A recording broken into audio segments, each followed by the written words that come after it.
अच्छा, point of intersection, आपके पास दो लीनियर इक्वेशंस होंगी। अब लीनियर इक्वेशंस जब दो होंगी तो इनका कोई एक कॉमन पॉइंट होगा जहां पर आपकी लीनियर इक्वेशन 1 और लीनियर इक्वेशन 2 की एक्स और वाई की वैल्यूज सेम होंगी। ये निकालने के लिए सबसे पहले आपको कोई एक वेरिएबल इज इक्वल के एक तरफ रखना पड़ेगा, बाकी तमाम इक्वेशन इज इक्वल के दूसरी तरफ ट्रांसफर करना पड़ेगी। तो हमने इसे स्लोप इंटरसेप्ट फॉर्म में लिख लिया, y is equal to x plus B कर ले, या y is equal to M x plus B कर ले, सी कर ले, तो ये आपके पास वही फॉर्म बन जाएगी। अब इसे रीअरेंज करने के बाद अब मैं कहता हूं जी कि x की वैल्यू जब मैं 0 पुट करूंगा तो इसमें y की वैल्यू क्या निकलेगी? तो यहां पर 36 डिवाइडेड बाय 4 9 आ जाएगी। फिर जब मैं x की वैल्यू 1 पुट करूंगा तो y की वैल्यू मेरे पास क्या निकलेगी? कैलकुलेटर निकाल लें सारे, शाबाश। -33 डिवाइडेड बाय 8.25। जब x की वैल्यू में 2 पुट करूंगा तो y की वैल्यू 30 डिवाइडेड बाय 4 7.5। जब x की वैल्यू 3 पुट की जाएगी तो y की वैल्यू 27 6.75। जब x की वैल्यू 4 पुट करेंगे तो y की वैल्यू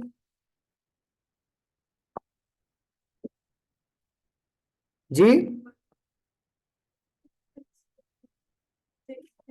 6 आ जाएगी। चलिए यहां तक तो ये निकाल लेते हैं। इसके बाद दूसरी हम इक्वेशन के पॉइंट्स निकालते हैं, तो उसको भी हमने ऐसे ही अरेंज करना है, y is equal to A x plus B की फॉर्म में। तो यहां पर y is equal to 1x/2 plus 16, यही बनेगा, माइनस एक्स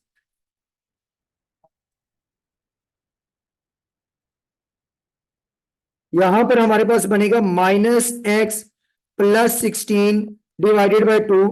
जब x की वैल्यू 0 पुट करेंगे तो y की वैल्यू क्या निकलेगी? 8। जब x की वैल्यू 1 पुट करेंगे तो y की वैल्यू क्या निकलेगी जी? जब x की वैल्यू 2 पुट करेंगे तो y की वैल्यू 7 निकलेगी। उसके बाद जब x की वैल्यू 3 पुट करेंगे तो y की वैल्यू 6.5।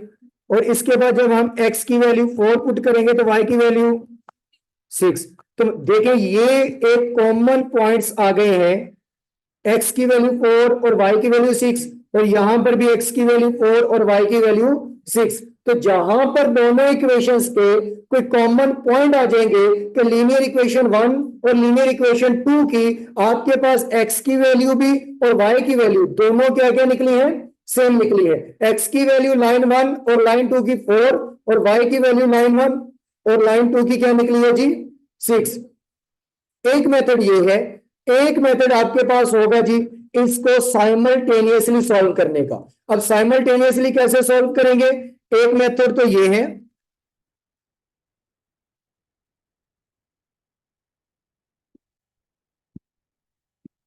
अब दूसरा मेथड है आप लोगों के पास, इसे साइमल्टेनियसली सॉल्व करेंगे। अब इसके लिए पहली इक्वेशन 3x प्लस 4y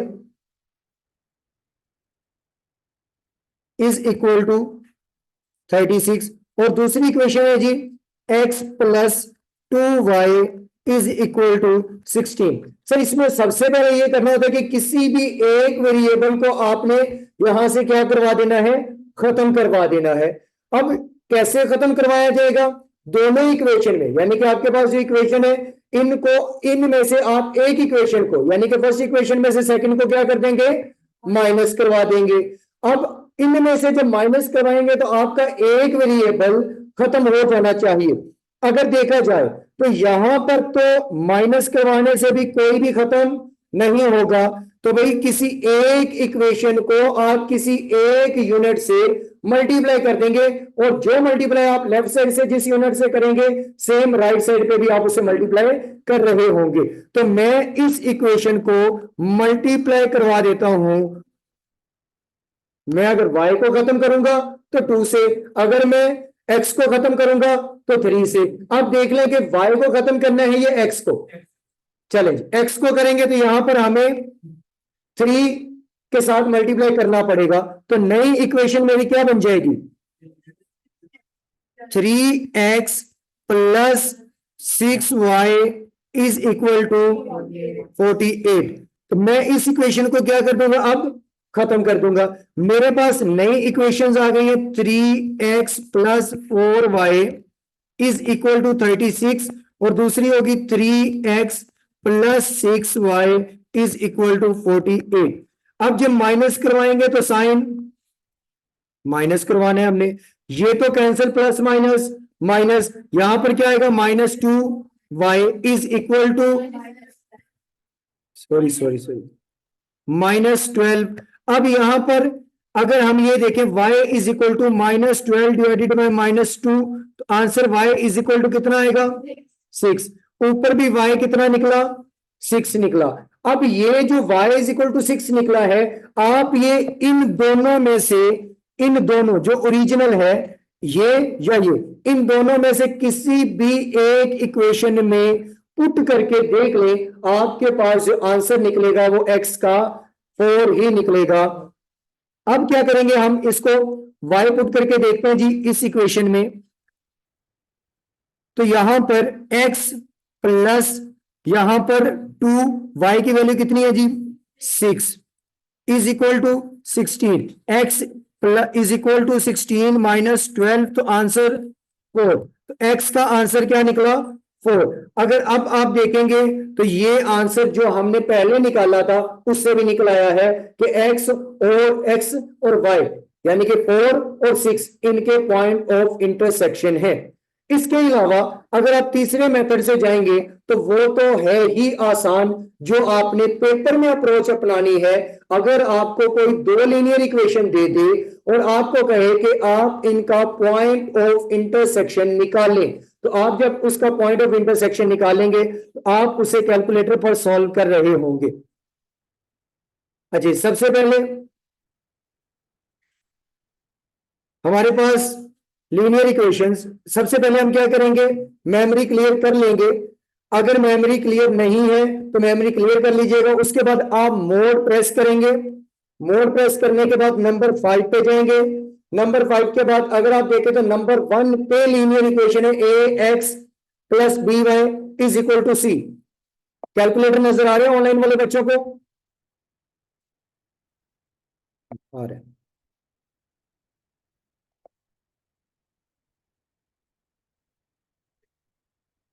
नहीं भाई, मैंने देख लिया, आ रहा है उनको। अच्छा जी, अब हमने क्या करना है जी, नंबर 1 प्रेस करेंगे। अब अगर तो कोई वैल्यू दी हुई है ax plus B Y plus C is equal to 0, तो पहले c को इज इक्वल के दूसरी तरफ ले जाए और जो भी साइन इज इक्वल के दूसरी तरफ जाएगा वो रिस्पेक्टिव साइन आपने उसके साथ लगाना है। अगर इज इक्वल के लेफ्ट हैंड साइड पे वो प्लस में है तो राइट हैंड साइड पे जाके वो क्या हो जाएगा, माइनस में हो जाएगा। अब यहां पर आप क्या करेंगे, वैल्यूज पुट कर देंगे। 3 is equal to 4 is equal to 36 is equal to, उसके बाद 1 is equal to 2 is equal to, उसके बाद 12 सॉरी 16 था, 16 इज इक्वल टू, अब x की वैल्यू 4 और y की वैल्यू 6। तो कैलकुलेटर पर आपने इसको सॉल्व करना है एग्जाम में जब पॉइंट ऑफ इंटरसेक्शन कह रहा होगा। इसका दूसरा क्वेश्चन ये आप लोगों का होमवर्क होगा।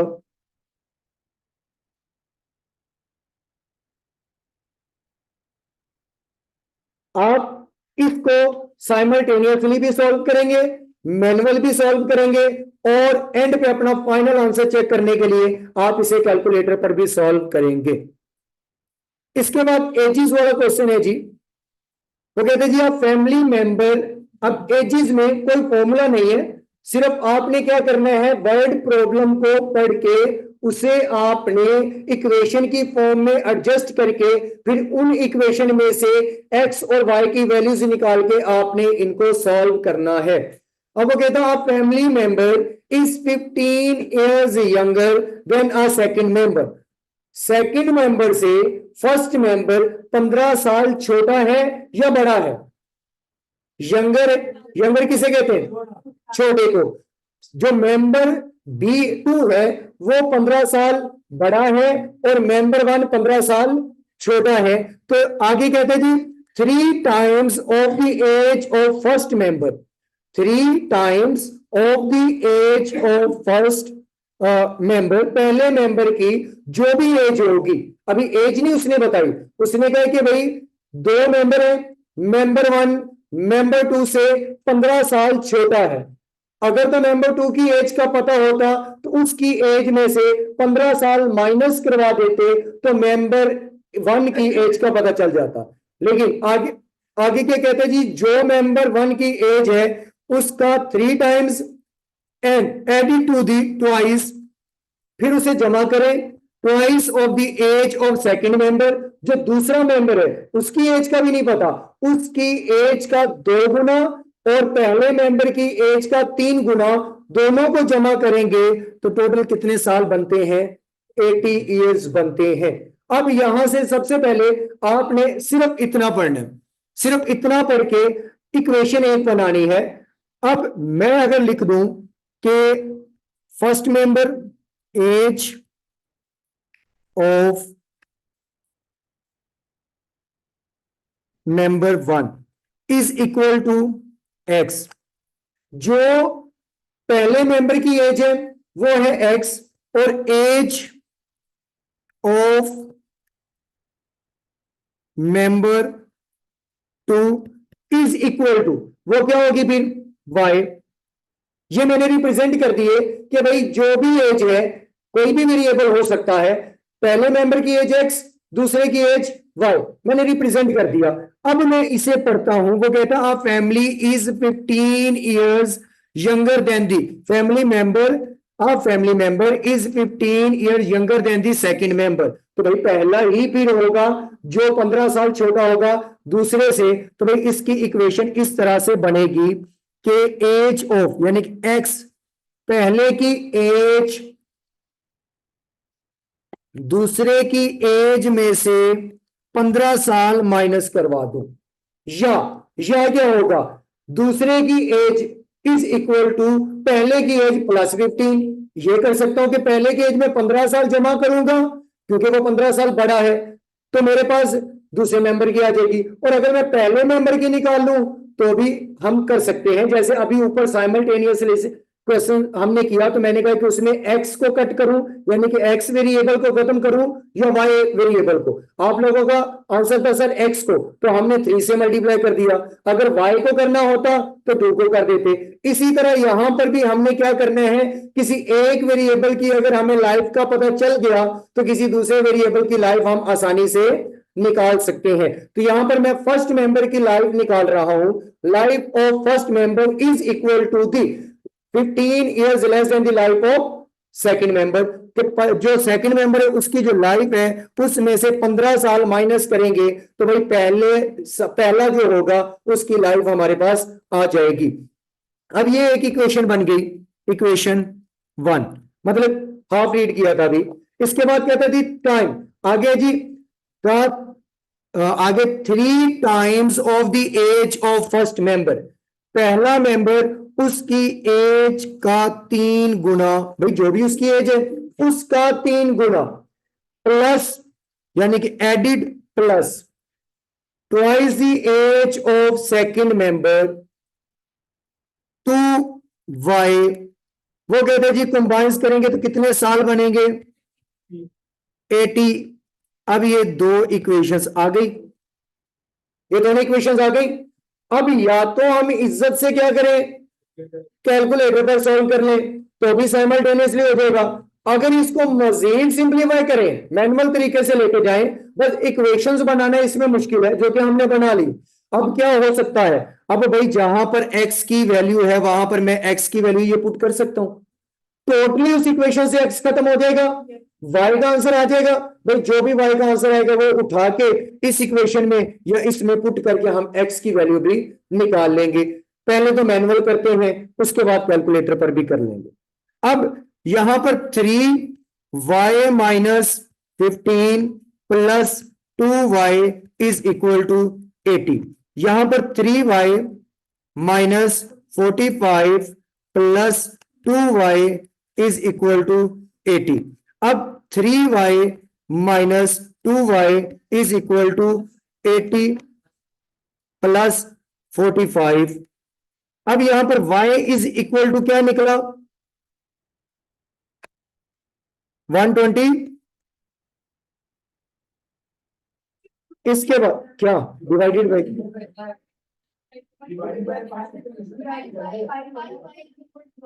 एक मिनट, हाँ 5y डिवाइडेड, अब y is equal to 125 divided by 5, answer 25।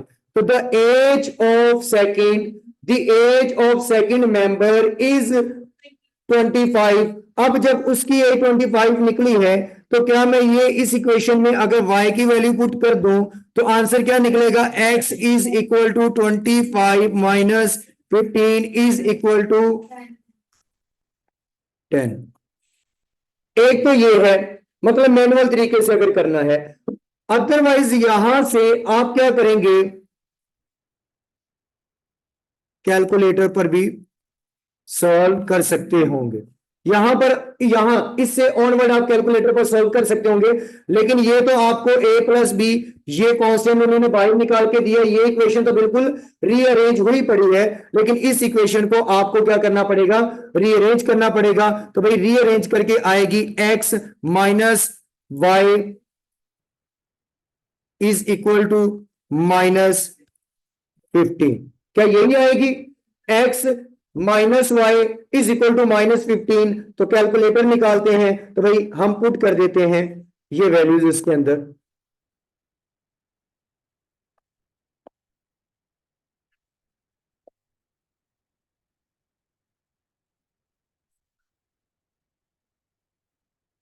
चल यहां पर, बल्कि ऊपर करेंगे तो वो आ जाएगा। 1 is equal to minus 1 is equal to minus 15 is equal to 3 is equal to 2 is equal to 80। Answer x की 10 और y की 25। तो यहां पर भी वैल्यूज हमारी क्या निकली है? x की 10 और y की 25। तो आप इन्हें साइमल्टेनियसली भी सॉल्व कर सकते हैं या मैनुअल आप इन्हें सॉल्व कर सकते हैं। इसके अलावा इसका एक और क्वेश्चन करते हैं। अब वो कहते हैं जी 10 years ago the age of a father was 4 times of his son। 10 years ago 10 साल पहले the age of father was 4 times the age of his son। ना तो बाप की उम्र बताई ना बेटे की उम्र बताई, तो भाई दोनों की उम्र हम x और y के इक्वल रख सकते हैं। तो भाई the age of son is equal to X या the age of father is equal to x, जो भी आप x और y रखें। अब मैंने कहा द एज ऑफ फादर, बल्कि the age of son is equal to age of son is equal to X और age of father is equal to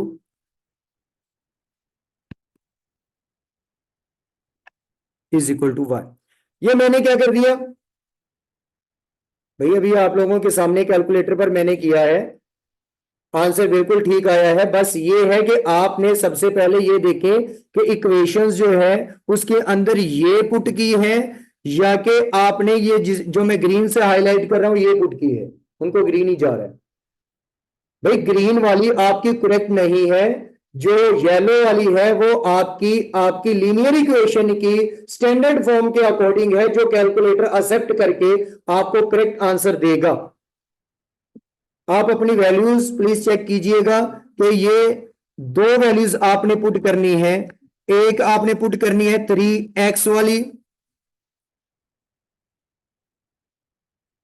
आपने ये दोनों वैल्यूज, ये वाली दोनों वैल्यूज जो येलो से हाईलाइट की हैं, आपने ये दोनों वैल्यूज पुट करनी है। इससे आपका आंसर बिल्कुल करेक्ट आएगा। आप कैलकुलेटर पर देख भी लें, हमने ऐसे ही वैल्यूज पुट की हैं। 1 -1 -15 3 उसके बाद हमने -2 क्यों नहीं लगाया भाई? एक मिनट, हाँ बल्कि सॉरी, अभी अरेज हुआ है, +2।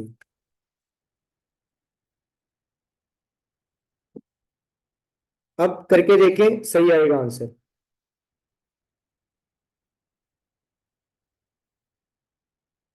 इसके बाद है जी, अब हमने दोनों की एज रख ली। अब वो कहते हैं 10 years अगो, 10 साल पीछे चले जाएं। अब जब 10 साल पीछे जाएंगे तो वो कहते हैं जी 10 years अगो, यहां पर लिख भी लेते हैं जी 10 years अगो, आज से 10 साल पहले की बात है कि age of father was 4 times, जब फादर की एज है, या ये कह लें कि एज ऑफ फादर, बाप की उम्र बेटे की उम्र से 4 गुना ज्यादा है। ये 4 गुना जो ज्यादा निकली है, ये कब की निकली है? 10 years अगो या 10 years लेटर, मतलब 10 साल पहले। तो जब 10 साल पहले, तो क्या ये 10 माइनस होंगे या नहीं माइनस होंगे? तो भाई 10 साल पहले, 10 साल पहले के लिए क्वेश्चन बनेगी कि अब आज खड़े हुए हैं, तो पहले तो जो उसकी उम्र है उसमें से उसके बाप के 10 साल कम करो। ये 10 साल पहले का, क्योंकि आज खड़े हैं, वो कहते 10 साल पहले ये था, तो हमने कहा चलो बाकी उम्र का तो नहीं पता, लेकिन पहले ये 10 साल तो माइनस करें जो हमें पता है। तो ये फादर की एज होगी, ये फादर की एज होगी 10 साल पहले, और ये बेटे की एज होगी 10 साल पहले। ऐसे ही है, ये 10 साल पहले का है कि फादर की एज वाई, सन की एज एक्स। 10 साल पहले, भाई आज जो उनकी एज है उसमें से 10 माइनस कर दो, फादर के भी 10 माइनस कर दो बेटे की। और उस वक्त क्या हालात थे? वो कहते जी तब जो इसके फादर की एज थी वो इसके बेटे की एज से 4 गुना ज्यादा थी, उसके बेटे की एज से 4 गुना ज्यादा थी। तो ये जो बनी है, ये एक इक्वेशन बनी, ये पहली इक्वेशन बन गई है। भाई इसे हम मजीद सिंप्लीफाई करेंगे तो y - 10 = 4x - 40। इसके बाद अगर मैं ये y + 4x करता हूं, तो ये मेरे पास -30 आ जाएगा। ऐसे ही है, इसको आप पहले ही इक्वेशन का नेम दे लो। मैंने रीअरेंज करने के बाद पहली इक्वेशन आपके सामने लिख दी। अब हमें एक और इक्वेशन लिखनी है, वो कौन सी होगी जी? जो उसके बाद कहता है 10 years hence, 10 साल बाद, the age of father will be the twice of that of his son. 10 साल के बाद, ये तो 10 साल पहले का बताया था, अभी अभी का नहीं हमें पता कितना है। 10 साल पहले ये था, 10 साल के बाद ये होगा। तो भाई जब 10 साल बाद ये होगा, तो हम कहेंगे 10 years अगो, 10 years लेटर।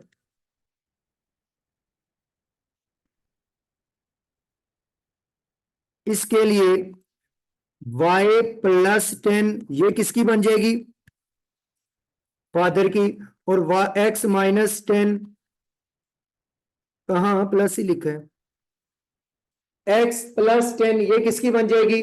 सन की, मतलब 10 साल के बाद। अब आगे कहते हैं जी उसका ट्वाइस हो जाएगा, बेटे की एज का 2 गुना वाले साहब रह जाएंगे।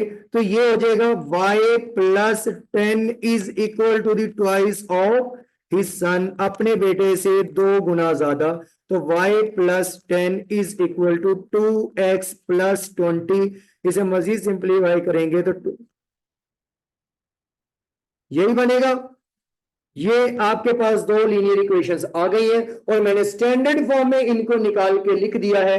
अब आप इन्हें साइमल्टेनियसली सॉल्व करके एक्स और वाई का आंसर निकाल के मुझे बताएं कि कौन सा ऑप्शन बनता है। ऑप्शन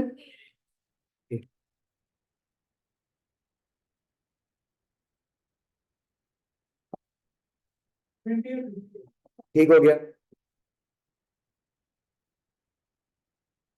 अच्छा जी, ये भी हो गया। एज के क्वेश्चन जो एजेस के आएंगे वो ऐसे आएंगे, मुश्किल नहीं है, बस क्या करना है, क्वेश्चन को पहले पढ़ना है, दोनों की एज आपको नहीं बताई होगी, आपने उनकी एज को एक की एक्स और एक को वाई पुट कर देना है। उसके बाद आपने उनकी साइमल्टेनियसली इक्वेशन बनानी है। अगर 10 साल पहले या 5 साल या 7 साल या 4 साल, अब जितने साल पहले की बात करेगा वो माइनस करवा देंगे, जितने साल बाद की बात करेगा वो ऐड करवाने के बाद उसे आप क्या करेंगे, इक्वेशन की फॉर्म में आप ड्रा करेंगे और उसके बाद आप उसे साइमल्टेनियसली सॉल्व कर रहे होंगे। यहां तक किसी बच्चे को कोई क्वेश्चन है तो भाई वो पूछ सकता है। इसके बाद इंशाल्लाह हमने मूव करना है चैप्टर नंबर 5 की तरफ।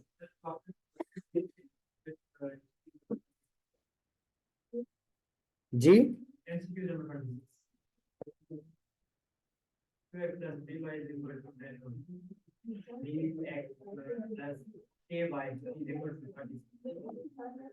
एक मिनट, एक मिनट।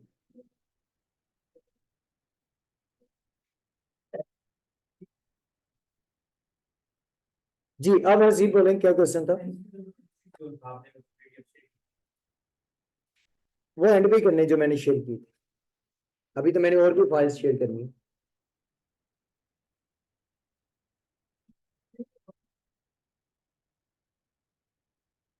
जी मिलेंगे इंशाल्लाह, बस मुझे याद करवा देना, आज मैं सारे सेंड कर दूंगा चैप्टर वाइज इंशाल्लाह।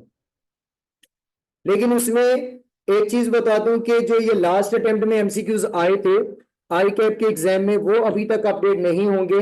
इससे पहले जितने भी आए हैं वो आप लोगों को मिल जाएंगे। और जो इस दफा आए हुए थे वो मेरे पास पड़े हैं, लेकिन चैप्टर वाइज नहीं है, वो मिक्स क्वेश्चन होंगे, वो आप लोगों को मैं चैप्टर वाइज करके दे दूंगा।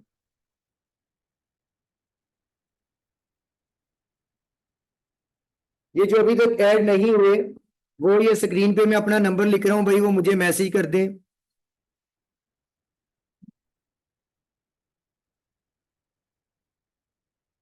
वो मुझे मैसेज कर दें अपना नेम लिख के, तो मैं ग्रुप में ऐड कर दूंगा।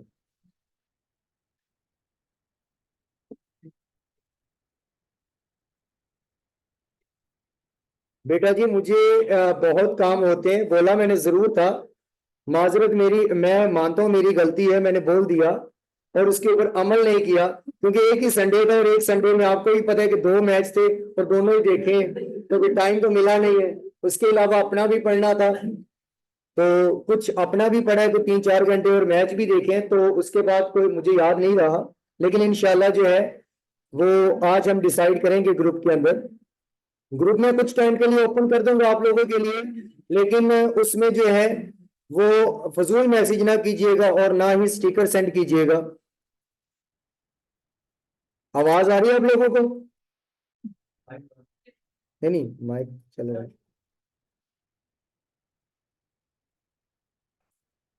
ये जो हंसा है मैंने इसे बाहर निकाल देना है, अफसोस करो इस पे कि हमारी टीम है वो।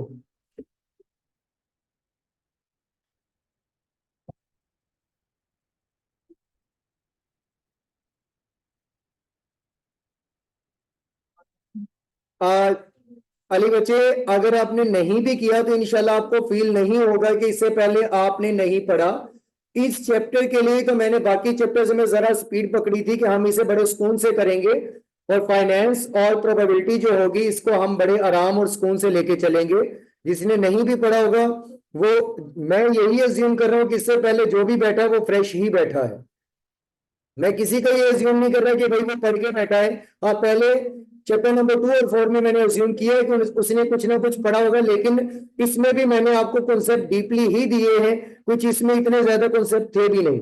लेकिन फाइनेंस इंशाल्लाह हम ऐसे ही करेंगे कि जैसे आपने इससे पहले किसी भी बच्चे ने नहीं पढ़ी, और मैं अपने किसी फ्रेश बैच को पढ़ा रहा हूँ, आप टेंशन नहीं लें। और मैं इसे केस वाइज पढ़ाऊंगा। जी चैप्टर नंबर 3 को इतना ज्यादा इंपॉर्टेंट चैप्टर है नहीं आई कैप की नजर में, और करेंगे हम इंशाल्लाह उसे भी जरूर। चैप्टर हमने कोई नहीं छोड़ना सवाए चैप्टर नंबर 7 के, जो कि ग्राफ्स वाला होगा, क्योंकि पेपर में वो आज तक नहीं आया, उसको छोड़ के बाकी सारे चैप्टर ही हमने करने।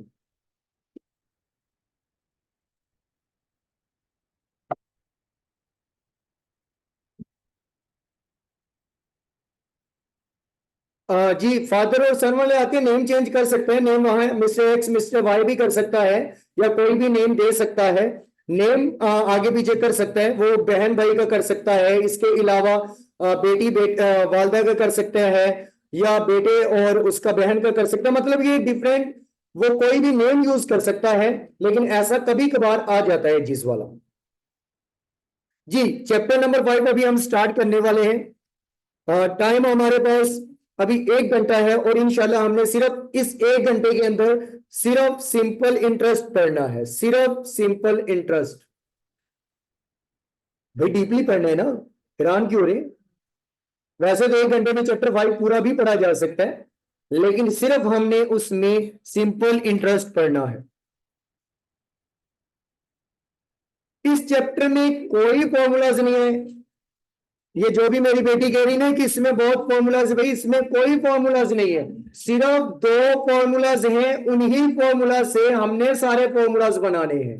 याद करने की जरूरत नहीं होगी, फॉर्मूलाज सिर्फ 2 हैं।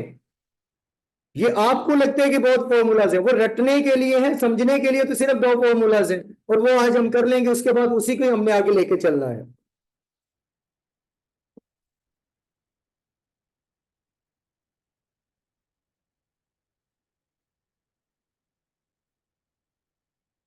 ले भाई फिर आप तो स्पीड पकड़ गए ना, आप लोगों की गेम खत्म हो जाएगी, मेरी तो नहीं अभी हुई।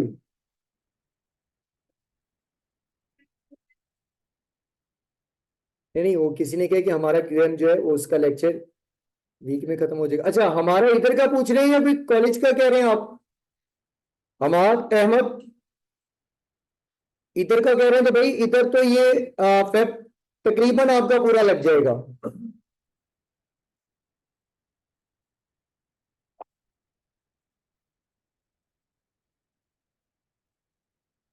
चलिए जी, चैप्टर नंबर 5 स्टार्ट करते हैं। आप दे। अच्छा, chapter number 5, time value of money.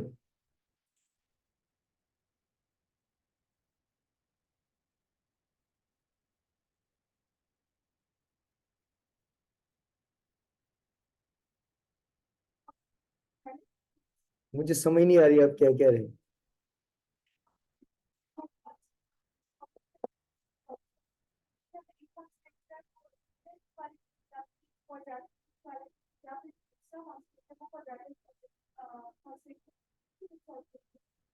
आपके पास यहां जो भी बनेगा वो सिर्फ लीनियर इक्वेशन के फंक्शंस बनेंगे। कभी भी लीनियर प्रोग्रामिंग में क्वाड्रेटिक आता ही नहीं है, क्योंकि चैप्टर का नेम लीनियर प्रोग्रामिंग है। इसमें लीनियर इक्वेशन आएगी, और जब लीनियर इक्वेशन आएगी वो तो किसी लीनियर इक्वेशन से ही हम उसे ड्रा करेंगे, नॉट ए क्वाड्रेटिक इक्वेशन। तो यहां क्वाड्रेटिक इक्वेशन से आएगा नहीं, इसलिए उसका कोई ऑप्टिमाइजेशन पॉइंट बनेगा भी नहीं।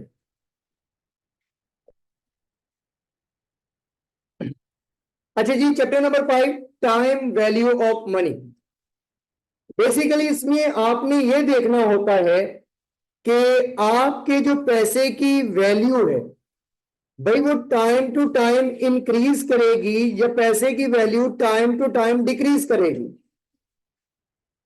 ये फौरन आपके जुबान पे इकोनॉमिक्स वाला कॉन्सेप्ट आया है कि टाइम की वैल्यू, जो पैसे की वैल्यू है वो टाइम टू टाइम डिक्रीज हो जाएगी, अगर तो चैप्टर नंबर 11 पढ़ा है, सॉरी 10, उसमें वैसे भी पैसे की value time to time decrease होती ही है, उसकी वर्थ कम हो जाती है।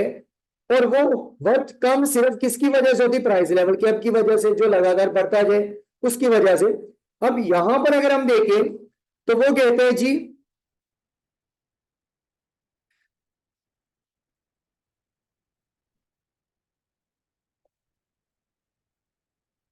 जी जी 2 से ज्यादा, 2 3 4 मैक्सिमम 5 तक आ सकती हैं। अब 5 में से 2 आपको देगा, एक डिमांड की सप्लाई को और एक सेल की सप्लाई को। ये आपको मतलब एक एक्स कह देगा ये डिमांड है, वाई को कह देगा ये सप्लाई है, वो रिस्ट्रिक्ट करके दे सकता है। इसके अलावा हाँ, याद करवाइएगा, अभी हमारा एक कॉन्सेप्ट वैसे रह चुका है, अब तो चैप्टर 5 शुरू कर चुके हैं। रिडंडेंट कांस्टेंट का कॉन्सेप्ट अभी हमारा रहता है। रिडंडेंट कांस्टेंट ऐसी कांस्टेंट होती है जो कभी भी आपकी फिजिबल रीजन को टच ना करे, वो फिजिबल रीजन को कभी भी कहीं पर भी किसी पॉइंट पे टच नहीं करेगा, तो वो लाइन आपके पास रिडंडेंट लाइन कहलाएगी और वो कांस्टेंट रिडंडेंट कांस्टेंट कहला रही होगी। इसके अलावा below the line, above the line, आपके आई कैप के एमसीक्यूज नंबर 4 में आपको एक नजर आएगा less than x less than 1/y, ऐसा एमसीक्यूज नजर आएगा। अभी उसका कॉन्सेप्ट भी रहता है, तो वो कुछ कॉन्सेप्ट मिस हो गए, इंशाल्लाह वो साथ हम वो कल पहले वो डिस्कस करेंगे, उसके बाद रिमेनिंग जो चैप्टर नंबर 5 होगा उसे डिस्कस कर रहे होंगे। ये मुझे याद करवा दीजिएगा।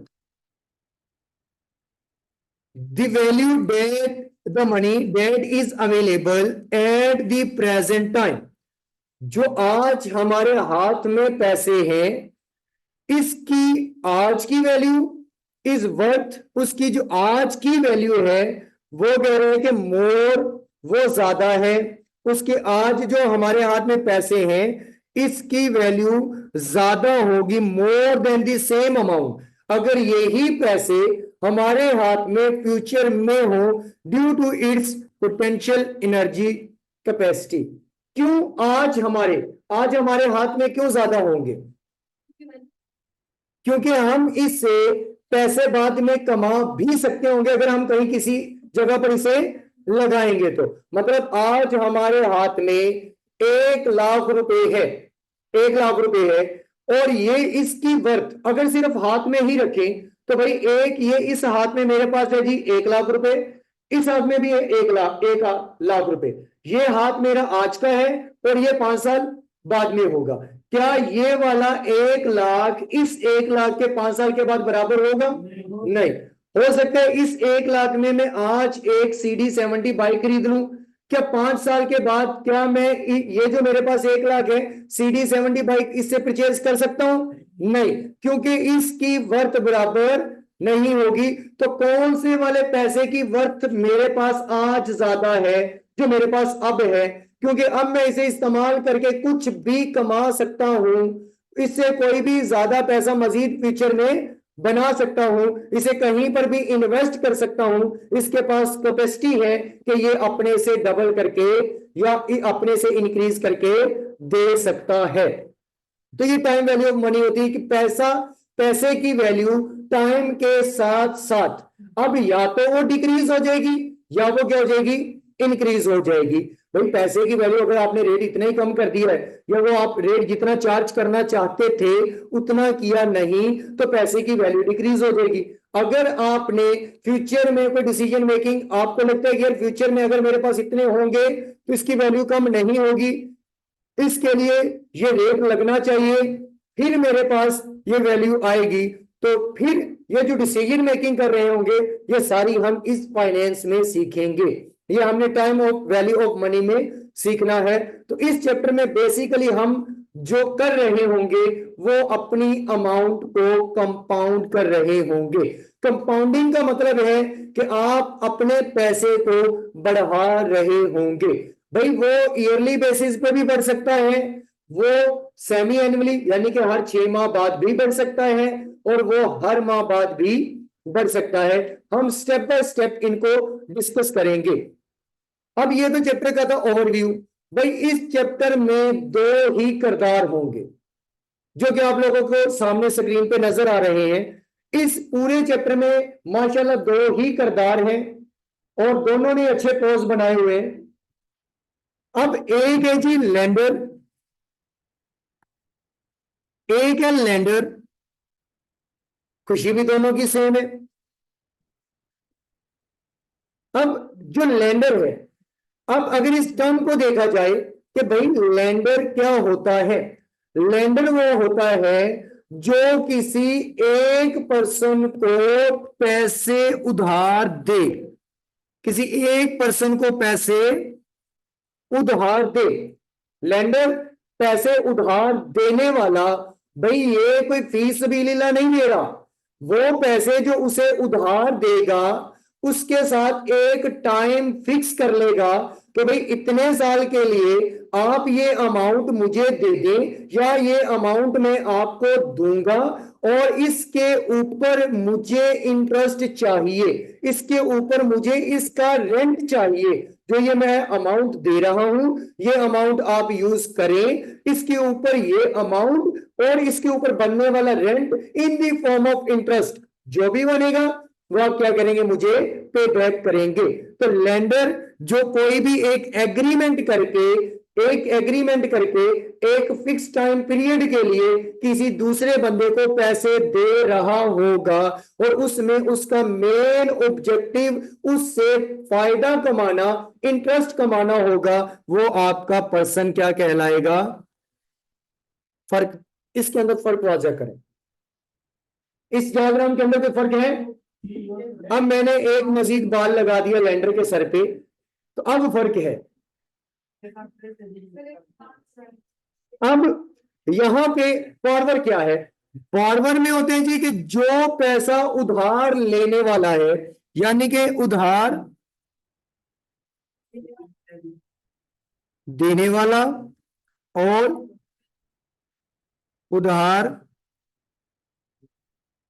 लेने वाला। बॉर्डर उधार लेने वाला, लेंडर उधार देने वाला। अब बॉर्डर कोई उससे एक अमाउंट एक फिक्स टाइम पीरियड के लिए उधार पे ले लेगा और वो पीरियड खत्म होने के बाद वो जो ये अमाउंट इससे ली होगी एज इट इज ये अमाउंट तो वापिस इसको करेगा ही करेगा, लेकिन इसके ऊपर जो इनका एक शरह तय हो चुकी होगी सूद की या इंटरेस्ट की, वो भी साथ क्या करेगा, पे बैक कर रहा होगा वो पीरियड या वो एग्रीमेंट खत्म होने के बाद। तो ये बॉर्वर की एक लाइबिलिटी है कि वो पे बैक करेगा उन पैसों को विद इंटरेस्ट, मतलब जो पैसे लिए वो वाले और जो पैसे लिए हैं वो, और उनके ऊपर जो इंटरेस्ट बना होगा वो दोनों अमाउंट ये क्या कर रहा होगा, पे कर रहा होगा। तो भाई जो लेंडर अमाउंट देगा उस अमाउंट को कहते हैं प्रिंसिपल अमाउंट, उस अमाउंट को कह रहे होंगे प्रिंसिपल अमाउंट जी। ओ सॉरी,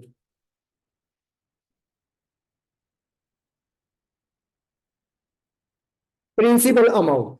अब वो उस प्रिंसिपल अमाउंट के ऊपर जो इंटरेस्ट बनेगा वो भी पे करेगा और वो टाइम पीरियड गुजरने के बाद वो प्रिंसिपल अमाउंट भी वापस करेगा। अब फॉर एग्जांपल एक आप में से ही कोई लेंडर है, चलो आप में से ही कोई एक लेंडर है, अब वो लेंडर एक किसी बोरोवर के पास जाता है, वो कहता है भाई मुझे आप क्या करें 10,000 रुपए उधार दे दें।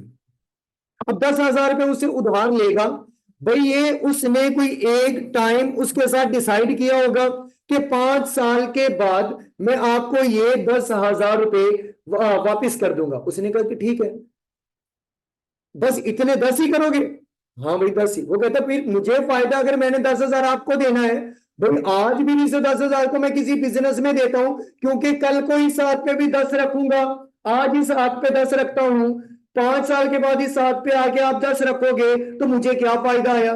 भाई या तो इन दोनों हाथों का वजन बराबर करो या इसका थोड़ा सा और नीचे करो, मतलब रेट ज्यादा होगा, अमाउंट ज्यादा होगी तो हाथ नीचे ही होगा, या इससे मुझे ज्यादा फायदा होगा तो ही मैं पैसे दूंगा। तो वो कहते हैं चलें जी इसके ऊपर जो आप सूद लेना या इंटरेस्ट लेना चाहें वो भी आप ले लें। तो कल को ये क्या करेगा, एक तो ये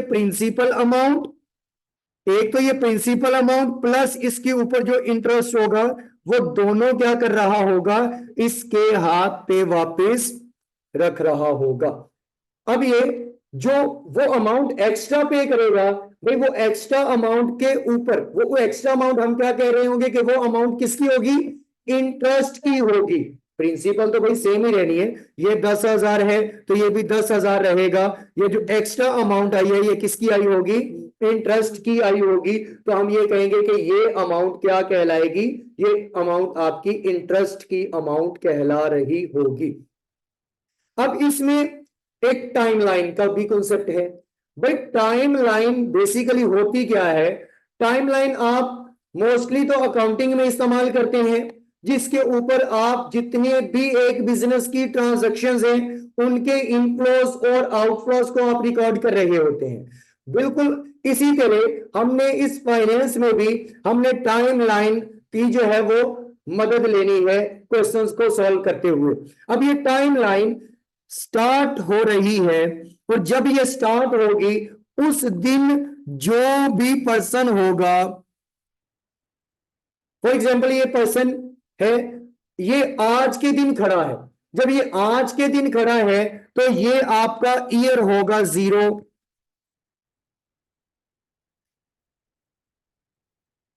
यानी कि टुडे आज के दिन, या नाउ, या ये क्या कहलाएगा? प्रेजेंट कहला रहा हूं।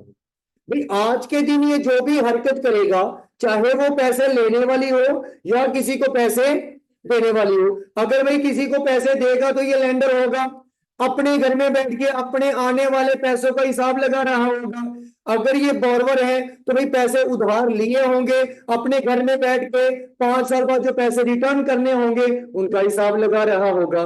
तो भाई ये जो 0 ईयर पे खड़ा होके अपनी कैलकुलेशन करेगा, अब ये जो ईयर होगा यहां पर क्या रिप्रेजेंट करेंगे कि यहां पर आपका पहला साल क्या हो गया है? मुकम्मल हो गया है। At the end of first year, मतलब 0 से शुरू हुआ भाई, दिन गुजरते गए, तो जैसे ही 365 डेज हुए तो हम ये कह सकते हैं कि 1 साल कंप्लीट हो गया। तो ये आपका कहलाएगा at the end of first year. ये पहले साल का क्या होगा? एंड होगा। और start of the second year, start of the second year. भैया अगले साल का पहला दिन और पहले साल का आखिरी दिन होगा 31 दिसंबर, उसके पहले साल का आखिरी दिन, और उससे ऑनवर्ड अगले साल का वो क्या दिन कहलाएगा? पहला दिन कहला रहा होगा। और इसी तरह यहां पर ये दूसरे साल का आखिरी दिन और तीसरे साल का पहला दिन होगा। इसी तरह ये तीसरे साल का आखिरी दिन, तीसरे साल का आखिरी दिन और चौथे साल का पहला दिन होगा। और ये चौथे साल का आखिरी दिन और पांचवें साल का पहला दिन, और पांचवा साल ये आखिरी दिन और छठे साल का पहला दिन, और यहां छठा साल क्या हो जाएगा? कंप्लीट हो जाएगा। और अगर आगे भी ये सीरीज चलेगी तो भाई इससे ऑनवर्ड ये 7वें साल का पहला दिन होगा। क्लियर है? मतलब ये मैंने इसलिए डेज यहां पर किए कि जब हमने कभी बड़े होके परपेचुटी एनुटी पढ़ना है तो उसमें ये हमें बहुत अच्छे से याद होना चाहिए कि ये एट दी स्टार्ट है या एट दी एंड है। ये चीजें हम तब जो है वहां पर क्लियर कर रहे होंगे, क्योंकि कॉन्सेप्ट हमने यहां पर भी उसका दे दिया है और हम वहां पर भी इसे पढ़ेंगे। अच्छा जी, अब मैंने बात की थी कि हम सिंपल इंटरेस्ट से स्टार्ट करेंगे। अब ये तो आपके पास आ गया कि टाइमलाइन है, इसके ऊपर कुछ इनफ्लोज होंगे कुछ आउटफ्लोज होंगे। इनफ्लोज और आउटफ्लोज जाके एनपीवी आईआरआर में होंगे जब हमने किसी बिजनेस की डिसीजन मेकिंग करनी होगी। उससे पहले आपके बिजनेस में या तो एक ही दफा आउटफ्लो हो जाएगा और फिर कुछ टाइम गुजरने के बाद इनफ्लो हो जाएगा, या पहली दफा इनफ्लो और कुछ टाइम गुजरने के बाद क्या हो जाएगा? आउटफ्लो होगा। हर साल इनफ्लो आउटफ्लो वाला कोई सीन नहीं होगा। एट द एंड या at the start of the fix period के क्या हो रहा होगा? कोई इनफ्लो या आउटफ्लो हो रहा होगा। अब सिंपल इंटरेस्ट शुरू करते हैं। तो सिंपल इंटरेस्ट शुरू करने से पहले ये देखें कि इंटरेस्ट आपका किसी भी अमाउंट पे दो तरह से लग सकता है। इंटरेस्ट कोई भी अमाउंट आप बैंक में जमा करवाते हैं तो दो तरह से उसके ऊपर रेट अप्लाई किया जा सकता है। पहला आज पढ़ेंगे, दूसरा इंशाल्लाह जो हम फर्दर नेक्स्ट क्लास में डिस्कस कर रहे होंगे। पहला जी सिंपल इंटरेस्ट। अब सिंपल इंटरेस्ट में क्या होगा भाई? आप एक फिक्स्ड अमाउंट जमा करवाएंगे। आप क्या करेंगे?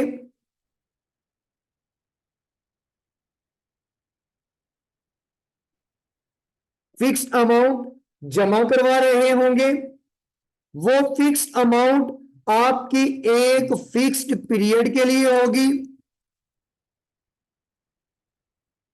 और उस पीरियड के लिए वो रेट क्या होगा, फिक्स्ड रेट होगा। मैंने तीन बातें की हैं सिंपल के लिए कि आपके पास तीन तरह के होंगे। एक फिक्स्ड अमाउंट होगी जो आपने जमा करवानी है सिंपल में, फिक्स्ड अमाउंट, वो फिक्स्ड अमाउंट एक फिक्स टाइम पीरियड के लिए होगी और जो वो फिक्स टाइम पीरियड के लिए होगी उस टाइम पीरियड के लिए रेट भी क्या रहेगा, फिक्स रहेगा। तो तब आप क्या कर रहे होंगे, इसे सिंपल से सॉल्व कर रहे होंगे। इसके अलावा शायद जब कंपाउंडिंग पढ़ेंगे कोई दूसरा इसका इंटरेस्ट है, हो सकता है ये बातें उसमें भी सेम हो, लेकिन कहीं ना कहीं एक वर्ड ऐड होने से वो हमें किसी और सिमत में ले जाएगा। अब ये आपके पास सिंपल इंटरेस्ट के लिए है। अब मैं कहता हूं कि एक बंदा 0 ईयर पे खड़े होके, यानी कि आज नाउ अ डे या टुडे, आज खड़े होके वो एक अमाउंट जमा करवाता है और वो अमाउंट जमा करवाता है 1,000 रुपए की।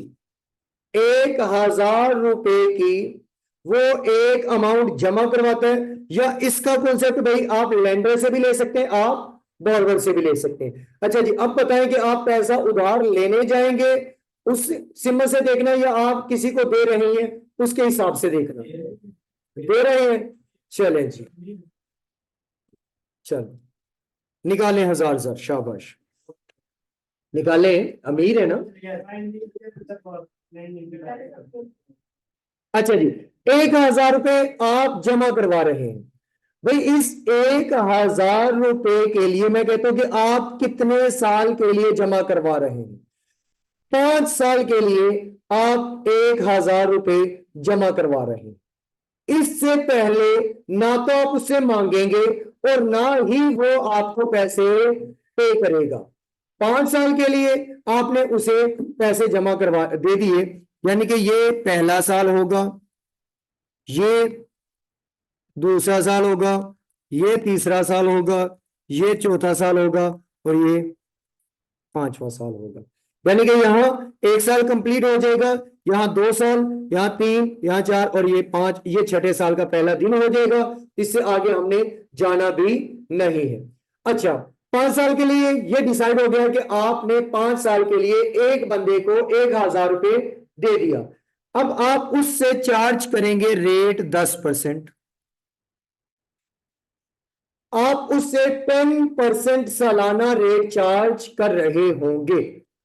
अब अभी तक वो तो आपको 5वें साल के एंड पे देगा, लेकिन आप घर बैठे हैं, आपने सोचा यार 1 साल गुजर गया, 1,000 रुपये फलां को दिया था, इस रेट पे दिया था, चलो वेले बैठे और तो कोई काम नहीं है, ये तो करके देखें कि वो बन कितना गया है। तो आप क्या करेंगे, इस 1,000 का 10% लेंगे तो कितना बनेगा, 100 रुपए बनेगा। ये जो आपका 100 रुपए का आंसर आया है, क्या ये आपको फ्यूचर में मिलेगा? 100 रुपए सिर्फ 100 ही मिलेगा या 1,000 भी मिलेगा? ये 5 साल के बाद मिलेगा या 1 साल के बाद मिलेगा? अगर तो भाई 5 साल के बाद 100 ही लेंगे उसे इंटरेस्ट। अगर तो 1 साल के बाद आप ये सोच के बैठे कि काश अगर 1 साल के लिए दिया होता तो आज मेरे पास कितने पैसे होते, 1,100 रुपए। भाई वो 1,100 में 1,000 रुपए तो आपका अपना था, 100 रुपए आपको क्या मिला, फायदा मिला, इंटरेस्ट मिला। तो ये जो आपका 100 निकला था, जो आपने इस 1,000 के ऊपर मल्टीप्लाई किया 10%, तो वो आपके पास 100 आया, ये इंटरेस्ट है। और अगर आप फ्यूचर में यानी कि पहले साल के एंड पे देखेंगे कि मुझे कितना मिलेगा, तो आपने कहा कि हमें मिलेगा 1,100, यही है। अच्छा, अगर आपने दूसरे साल के एंड पे पैसे अपने जमा करने हो, देखने हो कि मेरे पास अगर मैं 2 साल के लिए देता तो मेरे पास कितने पैसे होते, तो फिर कैसे निकालते? अब कॉन्सेप्ट आया है सिंपल इंटरेस्ट वाला, अब कॉन्सेप्ट आया है सिंपल इंटरेस्ट वाला। भाई सिंपल इंटरेस्ट में रेट हमेशा प्रिंसिपल अमाउंट पे लगता है, और ऊपर मैंने बताया कि प्रिंसिपल अमाउंट कौन सी होती है, जो उस बंदे ने आपको दी होगी। जैसे कि आप लोगों ने जिसको भी लोन दिया, आपने उसको दिया 1,000 रुपए। आप जब भी उसके ऊपर इंटरेस्ट कैलकुलेट करेंगे तो आप रेट भी उस प्रिंसिपल अमाउंट यानी कि 1,000 के ऊपर ही रेट अप्लाई करेंगे। क्लियर है? अच्छा, अब जब आप दूसरे साल का, एक साल का तो करके बैठे हैं भाई, दूसरे साल के लिए भी तो टाइम कितना भी गुजरा, एक साल का, एक साल का मजीद टाइम गुजरा, आपने कहा एक साल तो पहले कर लिया। अब अगर आप अगले साल का करेंगे, अगर आप अगले साल के लिए करेंगे तो इंटरेस्ट कितना बनेगा? जब आपने रेट लगाना ही प्रेजेंट वैल्यू पे है तो कितना निकलेगा? 100 निकलेगा। क्यों? क्योंकि आपने ये वाला रेट सिंपल इंटरेस्ट में हमेशा प्रिंसिपल अमाउंट पे लगाना है, चाहे वो आपने 1 साल के लिए दिया है, 2 साल के लिए है, 3 साल के लिए है, या 4 साल के लिए है। अब चले दूसरे साल के एंड पे अगर आप बैठेंगे तो फ्यूचर वैल्यू कितनी होगी? ये कैसे 1200? आपने ये दूसरे साल के एंड पे आप ये कहेंगे कि भाई एक पहले साल का 100 रुपए इंटरेस्ट, एक दूसरे साल का 100 रुपए इंटरेस्ट, और 1,000 रुपए मैंने अपने हाथ से दिया था, ये दोनों को जमा करूंगा तो कितना बनेगा? 1,200 बनेगा। अब अगर तीसरे साल की वर्किंग करें तो भी तीसरे साल भी रेट किसके ऊपर अप्लाई होगा? Principal amount. और प्रिंसिपल अमाउंट क्या हर साल चेंज हो रही है? नहीं भाई, हर साल फ्यूचर वैल्यू चेंज हो रही है। दूसरे साल के एंड पे ये मिलेगा, पहले साल के एंड पे ये मिलेगा। वो कहते हैं भाई मिलने को छोड़ दो, जितने दिए रेट उसी पे लगाओ। तो दिए कितने? 1,000। रेट कितना? 10%। 1,000 के ऊपर 10% लगाओ, जो निकलेगा तीसरे साल का आपका इंटरेस्ट होगा। तो वो इंटरेस्ट कितना निकला? और फ्यूचर वैल्यू तीसरे साल के एंड पे ये जो 1,300 निकली है, ये कैसे निकली होगी भाई? एक 100 रुपए इंटरेस्ट इस साल, एक 100 रुपए इंटरेस्ट इस साल का, एक 100 रुपए इंटरेस्ट इस साल का, और 1,000 रुपए अपने हाथ से दिए थे। 1,000 जमा 100 जमा 100 जमा 100 कितना हो गया? 1,300। इसके बाद अगर चौथे साल के एंड पे देखेंगे तो इंटरेस्ट 100, फ्यूचर वैल्यू 1,400। अगर 5th ईयर के एंड पे इंटरेस्ट देखेंगे तो वो 100 और फ्यूचर वैल्यू 1,500।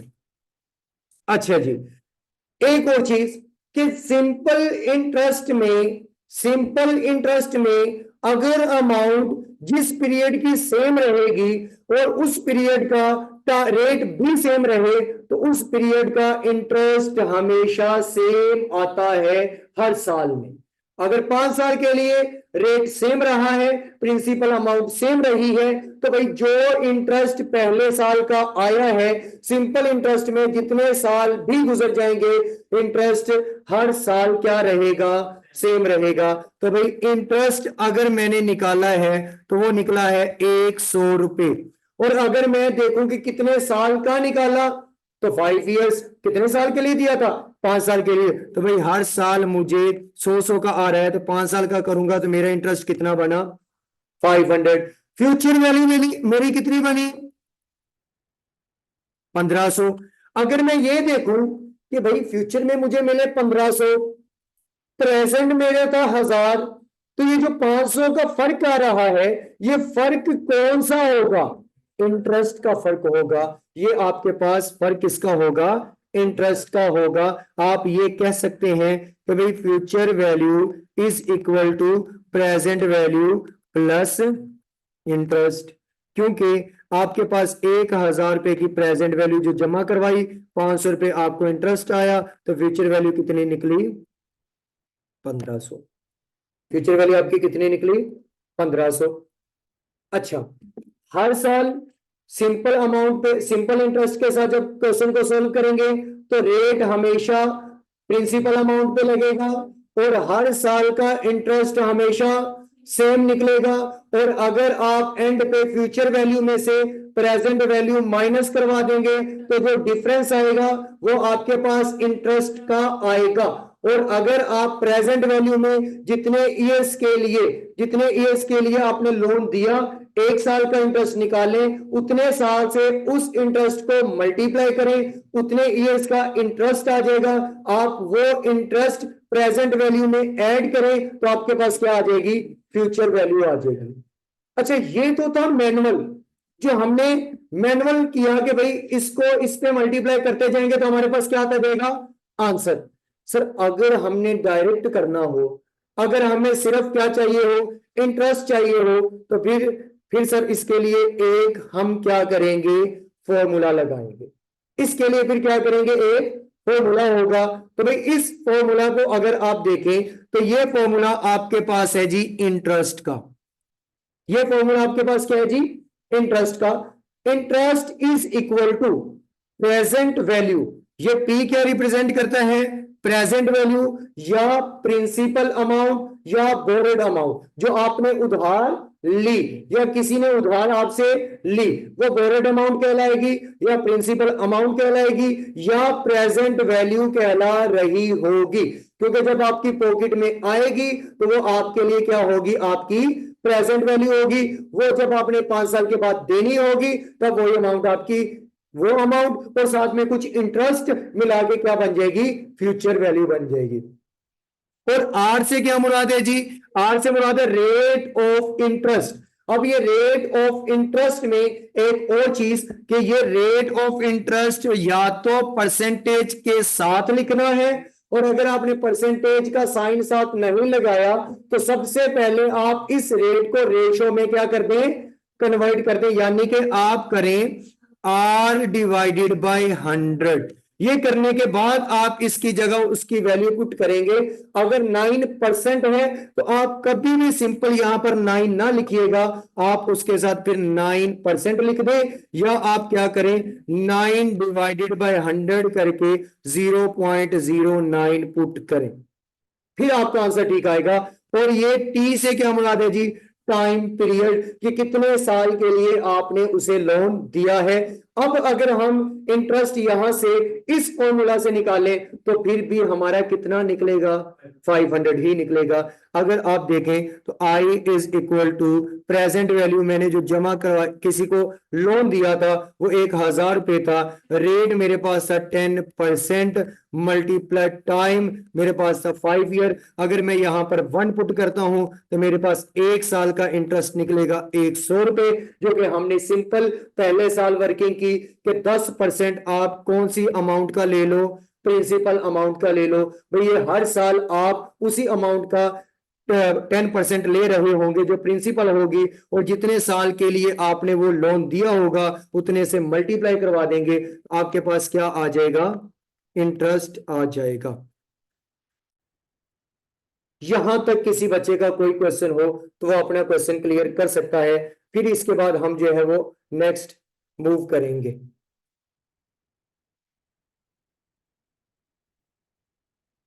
जी ऑनलाइन वाले बच्चे किसी का भी कोई क्वेश्चन हो।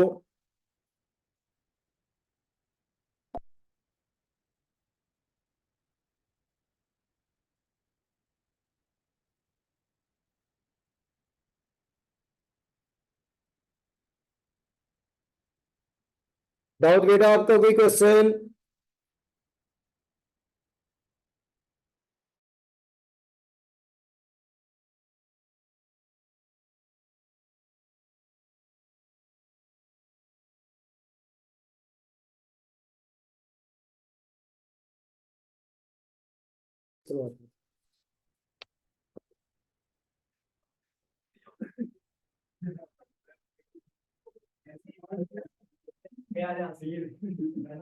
अच्छा बच्चे, वो मेरा भाई बता दे जो कहता था कि सर हमने पढ़ा नहीं है, उसको कोई क्वेश्चन हो तो वो कर सकता है, और जिन्होंने पढ़ा है उनको तो समझ आ गई होगी, लेकिन जिसके लिए ये फर्स्ट टाइम था वो भी बता दे कि भाई सिंपल इंटरेस्ट का कॉन्सेप्ट उसे क्लियर हो गया है या उसका कोई क्वेश्चन है। क्योंकि अभी हमारे पास आधा घंटा और सिंपल इंटरेस्ट ऑलमोस्ट कंप्लीट हो गया है। अब सिर्फ हमने इसके केसेस डिस्कस करने हैं कि क्वेश्चन में क्या क्या क्या क्या वो वैल्यूज चेंज करे या कैसे क्वेश्चन देगा तो हम उसे कैसे हैंडल करेंगे।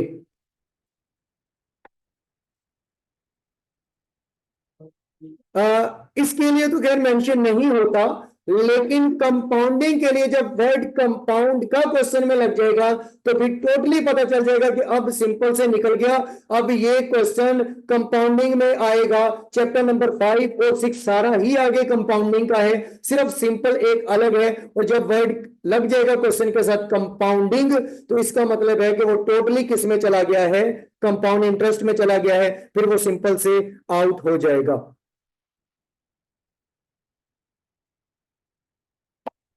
चले जी। अच्छा, ये जो हमने अभी ऊपर फ्यूचर वैल्यू निकाली है, अभी ये जो ऊपर हमने फ्यूचर वैल्यू निकाली है 1500, भाई अगर तो हमें वो क्वेश्चन दे दे और कहीं के फ्यूचर वैल्यू निकालो, तो क्या उसके लिए हमें सबसे पहले इंटरेस्ट निकालना पड़ेगा, फिर वो इंटरेस्ट प्रेजेंट वैल्यू में ऐड करना पड़ेगा, फिर फ्यूचर वैल्यू निकालेंगे भाई? क्योंकि फॉर्मूला भाई, फॉर्मूला यही कहता है कि future value is equal to present value plus interest. कि भाई फ्यूचर आपकी तब निकलेगी जब आपके पास कोई प्रेजेंट वैल्यू होगी, जो आपने किसी से अमाउंट जो है वो बोरो की होगी, प्लस उसके ऊपर जो इंटरेस्ट दिया होगा, दोनों को ऐड करेंगे तो आपके पास फ्यूचर वैल्यू निकलेगी। तो हम तो फिर कहेंगे कि अच्छा, इसके लिए तो फिर हमें पहले क्या निकालना पड़ेगा, इंटरेस्ट निकालना पड़ेगा। भाई इंटरेस्ट निकालना पड़ेगा तो इंटरेस्ट के लिए इंटरेस्ट का फॉर्मूला याद होना जरूरी है। तो सर पहले आप इंटरेस्ट निकाल के फिर वो इंटरेस्ट इसमें पुट करें और फिर प्रेजेंट वैल्यू के साथ ऐड करें। ये सारा काम सिर्फ हम उसका फॉर्मूला बनाने के लिए करेंगे, और जब फ्यूचर वैल्यू का फॉर्मूला बन जाएगा फिर डायरेक्ट हम वही फॉर्मूला लेके चलेंगे। अब हम क्या करेंगे जी, यहां पर फ्यूचर वैल्यू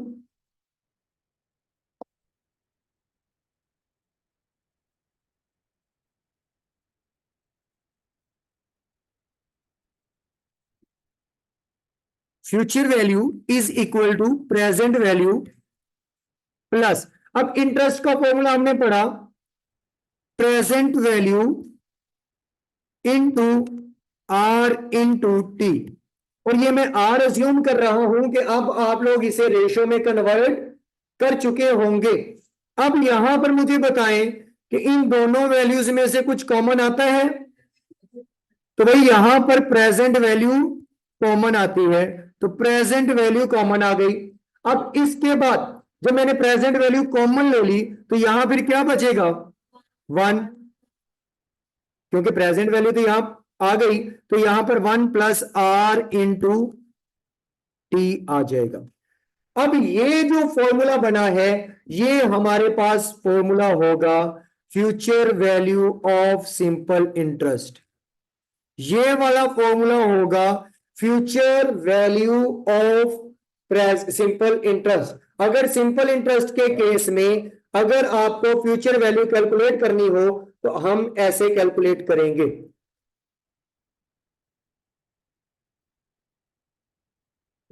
अभी मैंने बेटा आईकेएफ का जो क्वेश्चन है वो एक दिन भी आईकेएफ का क्वेश्चन फाइनेंस का नहीं करवाया, और मैंने कभी भी आईकेएफ की बुक को नहीं देखा कि उन्होंने कौन कौन से केस करवाए हैं और कौन से नहीं करवाए। खास तौर पे मैंने कभी भी फाइनेंस और प्रोबेबिलिटी का क्वेश्चन और इसकी हेडिंग कभी भी आईकेएफ की बुक से नहीं देखी, और ना ही मुझे पता है कि उसमें क्या है। लेकिन जितना मैं करवाऊंगा, अभी तो हमने पूरा इसे कंप्लीट नहीं किया, लेकिन बाद में हिंट भी बताए जाएंगे कि ये आएगा तो इसे सिंपल से करेंगे, ये आएगा तो इसे कंपाउंड से करेंगे। बाकी जो आपका क्वेश्चन है उसके लिए मैं क्वेश्चन देख लूंगा आईकेएफ का 15.15, और उसके बाद इंशाल्लाह हम उसे भी देख लेंगे, सॉल्व भी कर लेंगे जो आपका क्वेश्चन होगा। अदरवाइज जितने क्वेश्चन दूंगा इंशाल्लाह आपको आएंगे उसी में से ही, और वो बच्चों के फीडबैक ही होते हैं। अच्छा, ये फ्यूचर वैल्यू आ गई भाई। अब हम इसका आंसर निकाल के देखते हैं। हमारे पास प्रेजेंट वैल्यू कितनी थी, 1000 रुपए। 1 प्लस रेट हमने कितना लगाया था, 10%। मैंने अज्यूम किया था कि आप लोगों ने क्या किया हुआ है, इसे रेशो में कन्वर्ट कर लिया है, तो भाई मैंने भी इसे रेशो में कन्वर्ट करके लिख दिया। इनटू टाइम 5 साल के लिए, तो भाई मुझे फ्यूचर वैल्यू कैलकुलेट करके बता दें कितनी निकली। तो भाई 1500, अगर ये फ्यूचर वैल्यू 1500 निकली है तो ऊपर भी तो हमारी future value at the end of 5th year क्या निकली थी, 1500 निकली थी। हमारी इंटरेस्ट 500, ये अगर हम ऐड करेंगे इस 1000 के अंदर तो हमारी फिर भी क्या निकलेगी, फ्यूचर वैल्यू 1500 निकलेगी। और अगर हम सिरातुल मुस्तकीम भी जाएं तो फिर भी हमारी ये 1500 ही निकलेगी। मतलब जो उसने सीधा रास्ता बताया है जाने के लिए इस फ्यूचर वैल्यू को निकालने के लिए, तो उससे भी हमारा आंसर 1500 ही निकलेगा। ये दो फॉर्मूलाज है, सिर्फ सिर्फ ये दो फॉर्मूलाज हैं जिससे आप इसे निकाल सकते हैं।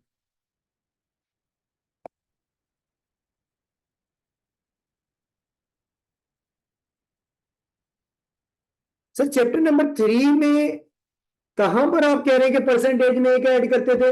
कहीं वो आप रेशोस की बात तो नहीं कर रहे कि एक फैक्ट्री को लॉस होता था या एक फैक्ट्री को 20% गेन होता था फॉर अनलिमिटेड टाइम? तो भाई वो अभी किया नहीं है, क्योंकि हमेशा बेस बेस हमेशा 100% होती है। 100 बेस रखते हैं तो जब आप खत्म करते हैं परसेंटेज में तो आंसर 1 ही आता है। जब हम उस पे आएंगे तो ये भी क्लियर हो जाएगा चैप्टर नंबर 3 का। जैसे इंडेक्स नंबर में भी पढ़ा होगा कि बेस जो करंट ईयर होगा वही अगर आप बेस ईयर भी रखेंगे तो आपका जो इंडेक्स निकलेगा वो 100% ही निकलेगा। ये चैप्टर नंबर 9 की बात है, तो लंबी बातें ना ही छेड़े तो बेहतर है। हाँ। क्योंकि पढ़ना तो इंशाल्लाह हमने सारा ही है। अच्छा जी, अब इसमें सिंपल के सिर्फ दो फॉर्मूलाज हमारे पास आए अभी तक। एक, इंटरेस्ट को कैलकुलेट करना, interest is equal to present value into rate into time. और ये रेट अगेन कह रहा हूं कि मैंने अज्यूम कर लिया कि आप रेशो में कन्वर्ट कर चुके होंगे या परसेंटेज के साइन के साथ, कैलकुलेटर पर परसेंटेज का साइन साथ लगा के इसे सॉल्व कर रहे होंगे। और दूसरा फॉर्मूला वो आपका क्या है जी, future value is equal to present value plus interest. हमने इस फॉर्मूला को रीअरेंज करके फ्यूचर वैल्यू का फॉर्मूला बनाया है present value 1 plus R into T. ये फॉर्मूला हमारे पास, ये दो फॉर्मूलाज सिंपल इंटरेस्ट के हैं। इनसे आउट एक भी क्वेश्चन नहीं आएगा। इनसे आउट एक भी क्वेश्चन आई में अगर सिंपल के केस में आएगा तो इन दो फॉर्मूलाज के अलावा हम कोई तीसरा फॉर्मूला इस्तेमाल नहीं कर रहे होंगे। जो भी करेंगे इन दो फॉर्मूलाज को हम इस्तेमाल करेंगे। वो अलग बात है कि हम इनकी अरेंजमेंट जरा डिफरेंट कर देंगे, लेकिन फॉर्मूलाज यही रहेंगे। चलें जी, अब इसके क्वेश्चन की तरफ आते हैं, मतलब डिफरेंट केसेस की तरफ आते हैं कि कैसे कैसे इसका क्वेश्चन आ सकता है। चलें, पहला क्वेश्चन तो सिंपल, जैसे अभी हमने ऊपर बात की वो मैंने केस वैसे करवा दिया कि सिंपल बात की कि एक बंदा एक अमाउंट 5 साल के लिए जमा करवा रहा है इतने रेट पे इतने टाइम पे, तो बताएं फ्यूचर क्या होगी। भाई उसमें कोई एक वेरिएबल छोड़ के आपसे पूछा जा सकता है कि एक बंदा 1000 रुपये, बल्कि ऊपर वाले की ही एक प्रैक्टिस क्वेश्चन करने लगे। एक पर्सन वो प्रेजेंट वैल्यू जमा करवाता है 10,000 रुपए, कैलकुलेटर सभी बच्चे ऑन रखिएगा, और फ्यूचर में उसे मिलता है 15,000 और रेट उसके ऊपर लग रहा है 8%। तो बताएं जी कि टाइम कितना रिक्वायर्ड होगा कि एक बंदा 10,000 रुपए किसी को देता है और फ्यूचर में 15,000 रुपए लेता है, और ये जो उसने 15,000 लिए हैं उसने इस 10%, 10,000 के ऊपर 8% रेट लगाया होगा। तो भाई ये कितने टाइम में आपका पैसा डबल हुआ होगा, मतलब ये 15,000 तक पहुंचा होगा। तो भाई इसके लिए आपको फॉर्मूला लगाना था, फ्यूचर वैल्यू भी है, प्रेजेंट वैल्यू भी है, रेट भी है, टाइम चाहिए, तो आप फॉर्मूला लगाएंगे फ्यूचर वैल्यू का। Future value is equal to present value into 1 plus R T.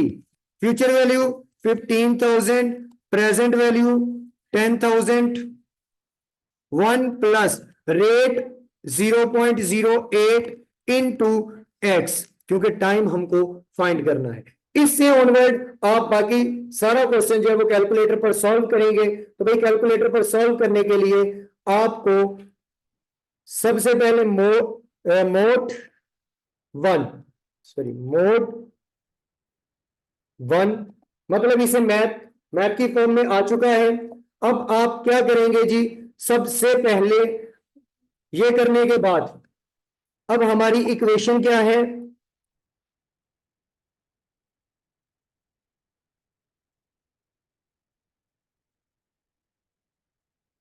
Equation है हमारी 15,000 इज इक्वल के लिए आप अल्फा कैलकुलस ये प्रेस करेंगे, ये आपको नजर आ रहे होंगे, आप इनको प्रेस करेंगे तो इज इक्वल का साइन आ जाएगा आपके पास। इसके बाद है जी 10,000 इंटू 1 प्लस आर 0, हाँ जी 0.08 into time alpha, right bracket X आ जाएगा, ब्रैकेट क्लोज कर देंगे। सॉल्व करने के लिए शिफ्ट कैलकुलस यानी कि इसके ऊपर आपको ऑरेंज या येलो कलर का सॉल्व नजर आएगा लिखा हुआ, और इज इक्वल कर देंगे तो आंसर आ जाएगा, जो कि आपके पास आंसर 6.25 है।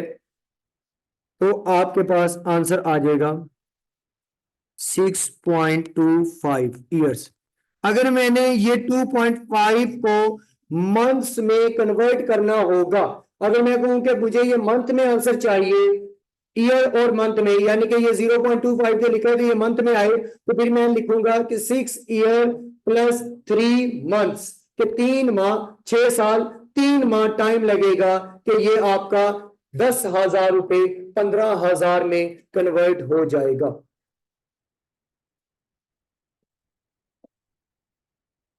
अच्छा जी, इसके बाद ये तो सिंपल था, इसमें टाइम भी आ सकता था। इसमें अगर ये कह देता कि भाई रेट कैलकुलेट करो, टाइम आपके पास है जी 6.25 ईयर्स, और रेट कैलकुलेट करो, तो फिर क्या करते, फिर अब फौरन से कह दिया 8, लेकिन कैलकुलेट तो करते, तो भाई क्या होता कि मतलब कोई भी एक वेरिएबल यहां से वो आपसे छुपा लेगा, बाकी तमाम डेटा आपको दे देगा, तो आप इसे सॉल्व कर रहे होंगे। तो हमारे इस क्वेश्चन के अकॉर्डिंग 8% रेट पे हमने टाइम फाइंड करना था।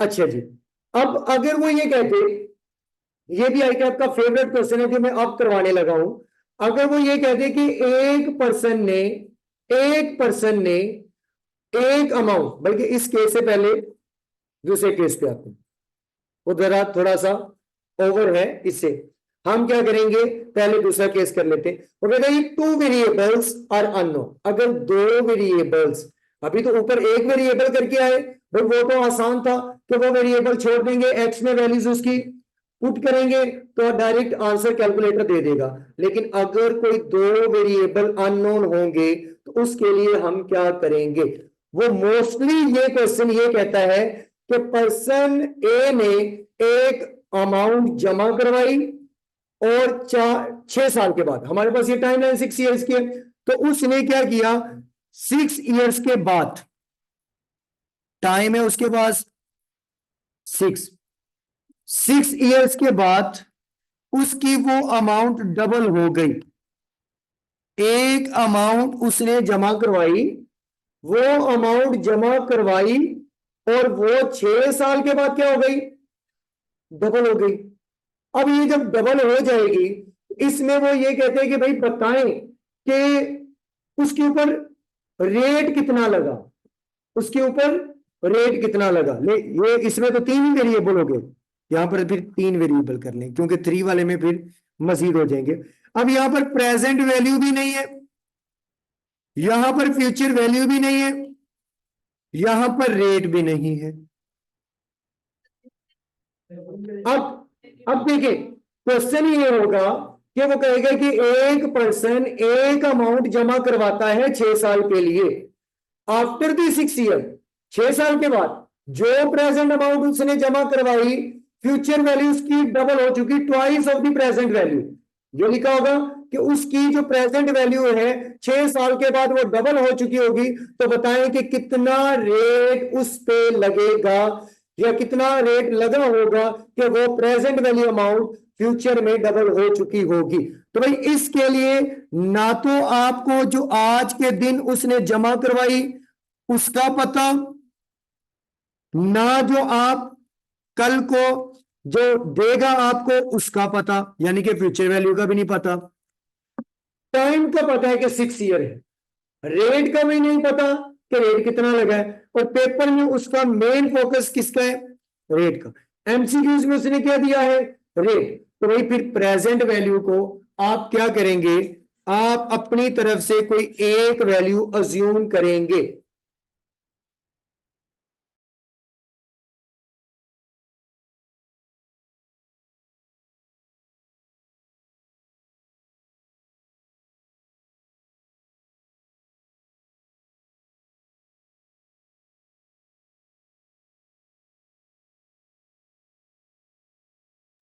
अच्छा जी, अब कोई भी प्रेजेंट वैल्यू एक अज्यूम कर ले, लेकिन एक्स अज्यूम नहीं करनी, क्योंकि जब एक्स करेंगे तो फ्यूचर वैल्यू 2x, और फिर आपके पास एक वेरिएबल एक्स्ट्रा हो जाएगा। उस वेरिएबल को खत्म करके फिर जब आप आंसर लेंगे तो वो एक बहुत लेंथी प्रोसेस हो जाएगा। होता है ऐसे ही है कि आप एक एक्स की वैल्यू अज्यूम करें प्रेजेंट वैल्यू के लिए, या एक पी की वैल्यू प्रेजेंट के लिए, और फ्यूचर के लिए 2p कर दें, तो भाई बेहतर उससे ये है कि आप यहां पर 100 अज्यूम करें प्रेजेंट वैल्यू। तो फ्यूचर वैल्यू फिर इसका जब ट्वाइस हो जाएगी, डबल हो जाएगी प्रेजेंट का, तो कितना बनेगा? 200। अब आप कहें कि भाई 100 प्रेजेंट वैल्यू है और फ्यूचर वैल्यू 200 है। टाइम, अब प्रेजेंट वैल्यू भी आ गई, फ्यूचर वैल्यू भी आ गई, और टाइम भी आ गया,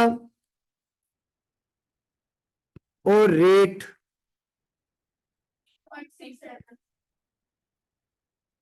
अब ये आपके पास रेट आ गया। अच्छा, ये तो हमने 100 रखी है। भाई किसी के माइंड में अगर ये है कि सर ये तो सीधा सीधा ही 100 है, भाई 150 रख के देख लो। यहां पर क्या करें?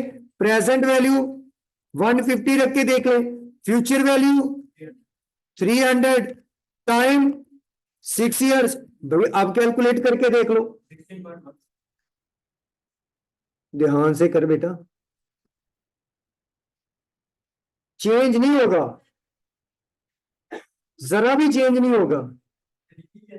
16.67 ना कि 16.16। हाँ,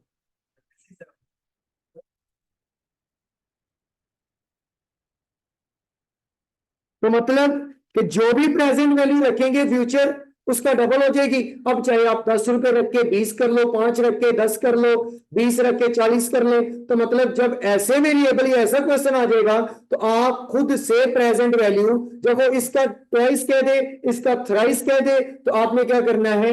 आपने उसकी वैल्यू 100 और दूसरे की अगर ट्वाइस होगी तो 200, और अगर फ्यूचर वैल्यू उसका प्रेजेंट वैल्यू का थ्राइस कहे तो कितनी हो जाएगी? 300 हो जाएगी। क्लियर है? ये ट्वाइस या थ्राइस की वर्डिंग इस्तेमाल करेगा इसके लिए। अच्छा जी, अब इसके अलावा ये फिर 3 क्या, ये तो फिर सारे ही अननोन हो जाएंगे। अच्छा, अब क्या हो जाएगा? अब मैं कहता हूं कि ये चारों के चारों फोर वेरिएबल्स ही अननोन है। कैसे? क्वेश्चन है, वो कहता है जी दूसरे साल के एंड पे मिले आपको 1400 रुपए, चौथे साल के एंड पे मिले आपको 1800 रुपए। At the end a person receive at the end of the third period 1400 and receive at the end of fifth period, sorry, second period 1400 and fourth period 1800. Find the future value after 6 year। Future value भी find करनी है 6 साल के बाद। Find the present value at the start of the period. उसके बाद find the interest और find the rate. बस बचा है तो टाइम बचा है। टाइम में भी ये पहला साल, ये दूसरा साल, ये तीसरा साल, फोर्थ ईयर, फिफ्थ ईयर और सिक्स्थ ईयर। अब इसमें आप लोगों के लिए रिक्वायरमेंट क्या जी? प्रेजेंट वैल्यू पॉइंट करनी है, फ्यूचर वैल्यू पॉइंट करनी है, रेट पॉइंट करना है, इंटरेस्ट पॉइंट करना है। आसान सा क्वेश्चन है, चलें जी शाबाश सोल्व करें जी। Present value 1000। चले जी, आपका अभी तक देख लेते हैं जी। Present value 1000, future value 2200, interest rate 200 और रेट रेट निकालें, शाबाश। भैया जिसने भी फ्यूचर वैल्यू निकाली है गलत निकाली है। ये 2000 जिसने भी निकाली है पिज्जा बेटा, ये गलत है।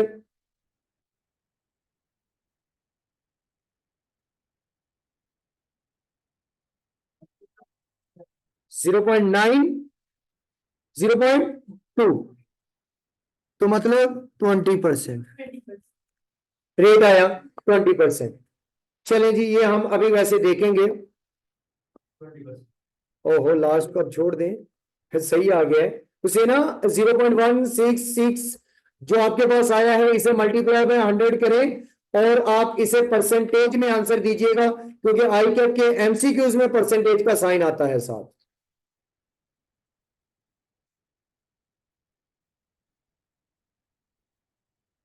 चलिए कोई इशू नहीं है, लेकिन 5 ईयर के अकॉर्डिंग आपका बिल्कुल ठीक था। अच्छा, अब ऐसे क्वेश्चन को कैसे आपने हैंडल करना है कि भाई जिसकी प्रेजेंट वैल्यू भी नहीं बताई, जिसकी फ्यूचर वैल्यू भी नहीं बताई, जिसका सिर्फ इतना बता दिया कि भाई ये सिंपल इंटरेस्ट का है, दूसरे साल के एंड पे इतने मिल रहे हैं, चौथे साल के एंड पे इतने मिल रहे हैं। तो भाई सिंपल इंटरेस्ट का फॉर्म जब माइंड में आ गया, उसने हिंट दे दिया। सबसे पहले माइंड में यह आना चाहिए कि सिंपल इंटरेस्ट में इंटरेस्ट रेट हमेशा हर साल का सेम होगा। जितना भी चेंज आएगा अगले साल में, वो सिर्फ इंटरेस्ट रेट की वजह से ही आ रहा होगा। जितना भी चेंज आएगा अगले साल में, वो सिर्फ इंटरेस्ट रेट की वजह से आएगा, क्योंकि फ्यूचर आपकी प्रिंसिपल अमाउंट तो चेंज होनी नहीं है। वो जितनी है उसमें इंटरेस्ट ऐड करेंगे पहले साल का, फिर इंटरेस्ट ऐड करेंगे तो दूसरे साल की वैल्यू, फिर इंटरेस्ट ऐड करेंगे तो तीसरे साल की, और इंटरेस्ट भी हर साल का क्या रहेगा, सेम रहेगा। जैसे ऊपर हमारा क्या था, 100 था। अब यहां पर आप कितनी अमाउंट ले रहे हैं, 1400। यहां पर कितनी अमाउंट है, 1800। सर इस अमाउंट के अंदर दो चीजें होंगी, एक प्रेजेंट वैल्यू और एक इंटरेस्ट। इसके अंदर भी एक प्रेजेंट वैल्यू होगी और एक इंटरेस्ट। भाई प्रेजेंट वैल्यू दोनों के लिए क्या रहेगी, सेम रहेगी। क्यों, क्योंकि ये सिंपल इंटरेस्ट का क्वेश्चन है। इसमें मेंशन किया होगा कि वो दो डिफरेंट, अभी मैं प्रेजेंट वैल्यू निकाल ही नहीं रहा भाई, ये तो बच्चों के आंसर दिए हुए हैं जो क्लास में फिजिकल बैठे हैं, और अभी तक मैं आप लोगों के लिए कर रहा हूं। ये तो आंसर आ गए हैं वैसे, और ठीक आंसर आए हैं। अब प्रेजेंट वैल्यू सेम होगी दोनों की, क्योंकि हमने सिंपल इंटरेस्ट में यही तो पढ़ा कि प्रेजेंट वैल्यू हर साल क्या रहेगी, सेम रहेगी। और मतलब प्रेजेंट वैल्यू इसकी सेम रहेगी और इंटरेस्ट हर साल का सेम रहेगा। अब बचा, अगर प्रेजेंट वैल्यू सेम है तो ये जो डिफरेंस 14 और 1800 आया है, भाई ये डिफरेंस भी किसकी वजह से आया होगा, इंटरेस्ट की वजह से। तो डिफरेंस आया कितने का,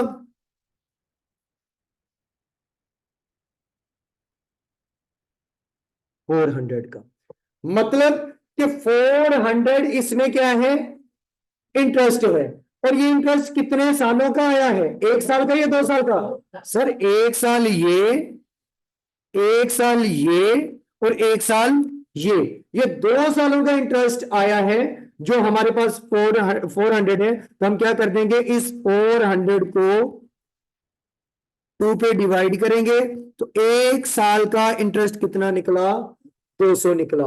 अब अगर मैं ये देखूं कि भाई तीसरे साल अगर इंटरेस्ट रेट एक साल का 200 निकला है, तो सिंपल इंटरेस्ट में इंटरेस्ट हर साल का क्या रहता है, सेम रहता है। तो भाई यहां पर फिर क्या होगा, 1600, फिर प्लस 200 करेंगे क्या बन जाएगा, 1800, फिर प्लस 2 करेंगे 200 तो क्या बन जाएगा, 2000, फिर प्लस 200 करेंगे तो क्या बन जाएगा, 2200। तो ये फ्यूचर वैल्यू आ गई।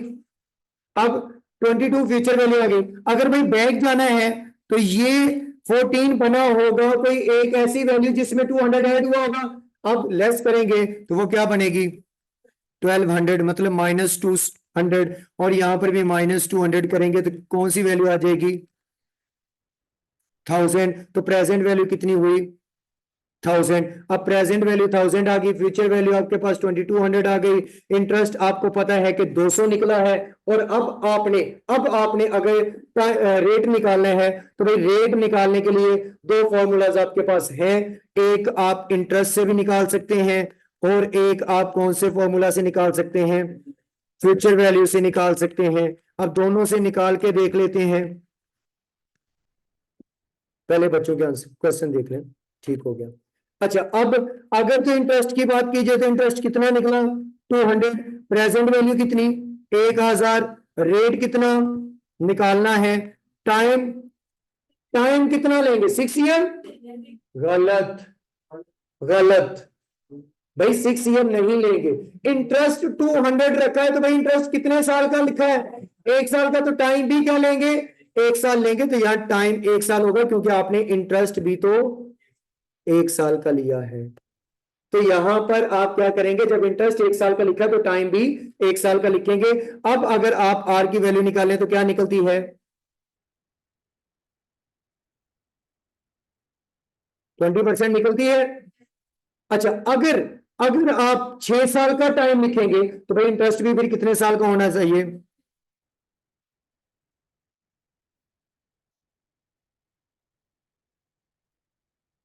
अब करके देखें तो अब भी रेट कितना निकलेगा?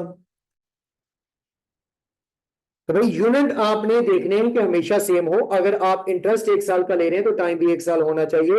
और अगर आप इंटरेस्ट 6 साल का लेंगे और टाइम 6 साल लेंगे तो फिर आपको इंटरेस्ट भी कितने साल का लेना है?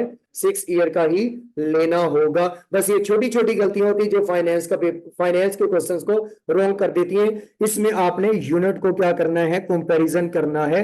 और आज का खैर वो यूनिट का टॉपिक रह जाएगा, जिसमें हमने रेट और टाइम को आपस एक इक्वल यूनिट के अंदर लेके आना है। पूरी फाइनेंस में सबसे इंपॉर्टेंट कॉन्सेप्ट वही है कि आपने रेट को टाइम के इक्वल कन्वर्ट करना होगा, यानी कि दोनों के यूनिट सेम करने हैं। अगर कुछ आपको मंथ में या डेज में वैल्यूज दी है तो आपने क्या करना होगा? उसे पहले 1 साल के इक्वल लेके जाएंगे, यानी कि उसे रेट के इक्वल लेके जाएंगे, फिर आप उसे सॉल्व करेंगे। अच्छा, अगर इसी तरह ये रेट हमने फ्यूचर वैल्यू से निकालना हो तो फ्यूचर वैल्यू कितनी निकली? 2200। Present value 1 plus rate calculate करेंगे, और ये फ्यूचर वैल्यू 6 साल की है। ये फ्यूचर वैल्यू 6 साल के बाद आई है, तो यहां टाइम 6 ईयर्स लेंगे तो यहां पर रेट निकालें, कितना निकलता है? 20% निकलेगा। और अगर अब आप देखें तो भाई फ्यूचर में वैल्यू में से प्रेजेंट वैल्यू माइनस करें तो आपके पास इंटरेस्ट कितना निकला? 1200। तो भाई यही तो आपके पास 6 साल का इंटरेस्ट भी निकला है। तो ये आपके पास टोटल टोटल सिंपल इंटरेस्ट के केस हैं। सिर्फ एक केस अभी तक हमने नहीं किया कि अगर सिंपल इंटरेस्ट में भी वो ये कहते कि आपके पास अमाउंट तो सिंपल इंटरेस्ट की है, लेकिन पहले 3 साल के लिए ये रेट लगा और अगले 3 साल के लिए ये रेट लगा रहा है, लेकिन अमाउंट एक ही दफा जमा करवाई है और करवाई भी सिंपल के साथ है, बस रेट इंक्रीज करवा दिया है अगले नेक्स्ट ईयर्स में। तो कैलकुलेट करके दे फ्यूचर वैल्यू क्या होगी, तो वो वाला केस इंशाल्लाह हम कल करेंगे। ये वाला केस हमने पेंडिंग रख दिया है, ये वाला केस हम कल करेंगे। आज के लिए मेरा ख्याल है कि फाइनेंस आपके लिए इतना ही इनफ है। और इसके मैं क्वेश्चन आप लोगों को सेंड करूंगा और आप लोगों ने आइडेंटिफाई करके उनको सॉल्व करने की कोशिश करनी है। जी, ऑनलाइन वाले बच्चे, उनका कोई क्वेश्चन है तो वो क्वेश्चन कर सकते हो।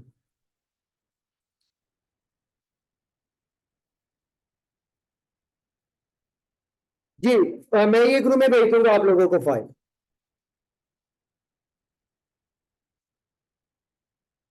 फिजिकल जा सकते हैं बच्चे, फिजिकल वाले बच्चे जा सकते हैं।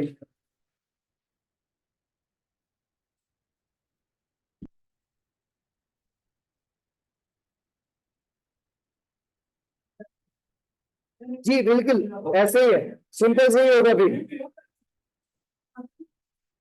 जी जी, हारिस भाई भेज दूंगा।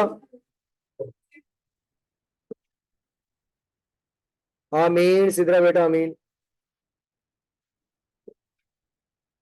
रिकॉर्डिंग पॉसिबल नहीं है। ये इफ पॉसिबल लगा के आपने मेरे लिए आसानी कर दी है कि ये पॉसिबल है ही नहीं, क्योंकि मैंने आज ग्रुप में पहले ही बोल दिया था। और इसके अलावा मैंने ये कहा था कि अगर मैं बच्चों को रिकॉर्डिंग्स प्रोवाइड करना शुरू कर दूंगा तो वो लाइव क्लास की तरफ नहीं आएंगे। तो रिकॉर्डिंग्स तो भाई इससे पहले भी बहुत ज्यादा टीचर्स की पड़ी हुई है यूट्यूब के ऊपर, तो आप उनकी भी ले सकते हैं, क्योंकि टीचर्स तो सभी अच्छे होते हैं, बस मसला फ्रीक्वेंसी मैच होने का होता है और कोई इशू नहीं होता। तो बाकी ये है कि ये आप लोगों को रिकॉर्डिंग्स नहीं मिलेंगी इंशाल्लाह।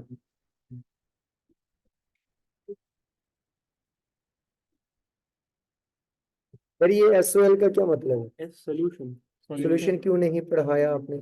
मतलब नहीं सॉल्व क्या मतलब ये बेटा इसका क्या मतलब है जो आप कह रहे हैं कि ये क्यों नहीं पढ़ाया? सर अब आप अकाउंट नहीं कराते ये कोई मेरा स्टूडेंट तो नहीं? स्कूल नहीं बेटा, अकाउंटिंग मैं नहीं करवाऊंगा। मेरी जो स्ट्रीम है, मतलब जो डिवाइड किया गया काम है, उसमें मेरे पास सिर्फ फिलहाल क्यूएम है और इंशाल्लाह मैं यही करवाऊंगा। और वैसे भी ग्रिप एक के ऊपर अच्छी खासी होनी चाहिए। और एसओएल स्कूल ऑफ लर्निंग जो ये ऑनलाइन है, भाई असल में सीधी सी बात है कि मैं लाइव क्लासेस तो करवा सकता हूँ, लेकिन मुझसे एक जगह पर बैठ के लेक्चर्स रिकॉर्ड करना जो है ना, वो मेरे लिए पॉसिबल नहीं होता। मैं एक जगह पे टिक के नहीं बैठ सकता।